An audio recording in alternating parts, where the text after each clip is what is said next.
శాంతి భద్రతలో వాళ్ళ బాధ్యత లేదా? రామకృష్ణ గారు వాళ్ళ బాధ్యత లేదా? అవన్నీ కూడా చూసుకుంటారు కదా. అంటే ప్రజాస్వామ్యంలో ఎలా ఒకళ్ళ హక్కును హరించడానికి కనుక మద్దతు కలిగితే రేపు మన హక్కులు కూడా హరించబడతాయండి.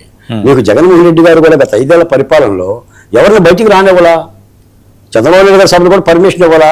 ఆయన సభల మీద రాళ్ళు వేశారు, చెప్పులు వేశారు, వ్యాఖ్యానాలు చేశారు, కథలను ఇవ్వమన్నారు. డీజీపీలో సాక్షాత్తు భావ ప్రకటన చేస్తుందని చెప్పి అడ్డుకున్నారు.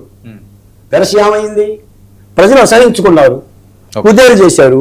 అంటే ఈ విధమైన ఇబ్బందికరమైన, నేను మాట చెప్తాను వర్మ గారు, ఎరుపంటే కొందరికి భయం భయం, పసిపిల్లల వారి కన్నా నయం నయం అంటారు పాణిగ్రాహి, సుబ్బారావు పాణిగ్రాహిని ఒక విప్లవ కవి అంటాడు. అలాగనే పవన్ కళ్యాణ్ అంటే తెలంగాణలో కొందరికి భయం భయం, ఇక పొన్నవోలు గారికి కవిత గారికి మరింత భయం అన్నట్టుగా ఉండే వ్యవహారం.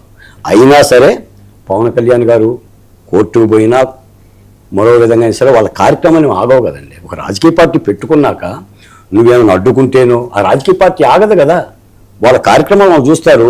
మీరు ఎగతాళి చేసినంత మేరకు పవన్ కళ్యాణ్ గారు ఎదిగారే తప్ప ఇక్కడ తగ్గాడా?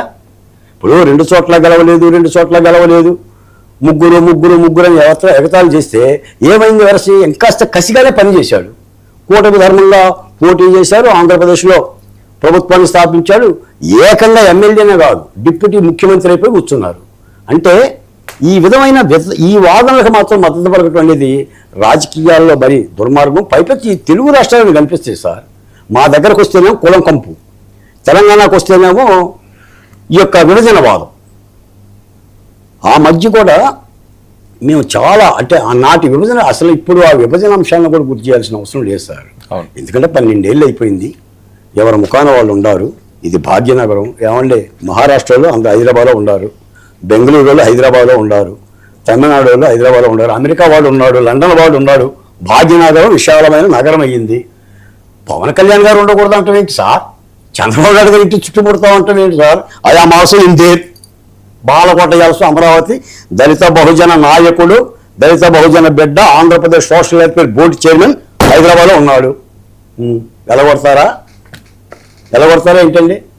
అంటే ఈ సోషల్ మీడియాలో కొంతమంది మొన్నైతే అసలు చెప్పులు చూపించారండి. అసలు ఆంధ్రప్రదేశ్ పోలీసులు ఎలాంటి చర్యలు తీసుకోకపోయినా తీసుకుంటున్నట్టుగానే ప్రచారం చేసి ఏదో జరిగిపోతుంది, తెలంగాణ వాదాన్ని ఎత్తుకుపోతున్నారు. మీరు ప్రజలకు సేవ చేయదలుచుకున్నారు.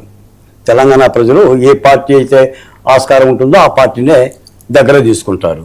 రాజకీయంగా ఎదుర్కోవటం తప్ప ఈ విధమైన దుర్మార్గమైన ఈ వైఖరిని మరి ఇది ఎటుపోతుందో కానీ, మరి ఏమి నేర్చుకుంటున్నారేమో కానీ ఒక దుర్మార్గమైన వైఖరి కొనసాగుతుంది. నేను ఇప్పటికే డిమాండ్ చేస్తున్నాను సార్, పవన్ కళ్యాణ్ గారి సభకి పర్మిషన్ ఇవ్వాల్సిన ధర్మం తెలంగాణ డీజీపీ మీద ఉంది.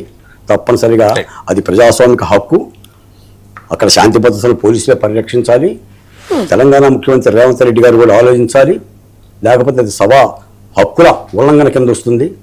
మనం 10 మందికి చెప్తున్నప్పుడు, ముఖ్యమంత్రి స్థాయిలో ఉన్నప్పుడు ఒక పార్టీ యొక్క సభని ఇతర కారణాలు చెప్పి, పార్కింగ్ కారణాలు లేదా సెక్యూరిటీ ప్రాబ్లం చేయించి అడ్డుకోవడం అనేది కరెక్ట్ కాదు. పొన్నం ప్రభాకర్ లాంటి వాళ్ళు చేసిన అలాంటి వ్యాఖ్యలు కూడా చాలా తప్పు వ్యాఖ్యలు. మీరు రాజకీయాలని ధీటుగా ఎదుర్కోండి. ఈరోజు కాంగ్రెస్ పార్టీ లేదండి ఆంధ్రప్రదేశ్లో, ఉండకూడదు అంటామా? దేశవ్యాప్తంగా కాంగ్రెస్ పార్టీ ఉంది, అన్ని రాష్ట్రాల్లో ఉంది. మన టీఆర్ఎస్ పార్టీ బీఆర్ఎస్గా మారలేదండి. కవిత గారు ఇతర రాష్ట్రాల్లో ఎన్నికల ప్రచారం చేయలేదండి. అంటే ఈ విధమైన వ్యాఖ్యానాలు చేయటం అనేది ఒక దుర్మార్గమైన వైఖరి. ఏదేమైనా ఇలాంటి వ్యాఖ్యల మూలన మంచి జరుగుతుందని నేను అనుకోనండి. గత 5 ఏళ్ళు ఆంధ్రప్రదేశ్లో ఇంతకంటే ఘోరాతి ఘోరంగా జరిగినాయి. పవన్ కళ్యాణ్ గారిని కొంతమంది అమ్మనాభూతులు తిట్టారు. అలా తిట్టిన వాళ్ళందరూ ఏమైపోయారో తెలుసు. అంటే నేనంటే ఇది ప్రజాస్వామ్యం, ఎవరైనా సభలు పెట్టుకోవచ్చు. ఆ సభలను గౌరవించాలి, ఆహ్వానించాలి. ఒకవేళ రాజకీయంగా విమర్శలు చేయదలుచుకుంటే, పరిపాలనా విధానం విమర్శిస్తే సద్విమర్శగా చేస్తేనే ప్రజలు హర్షిస్తారు తప్ప నాకేదో నోరుంది కదా అని చెప్పేసి నోరేసుకుని వాగినంత మాత్రాన లబ్ధి అయితే చేయకూడదండి.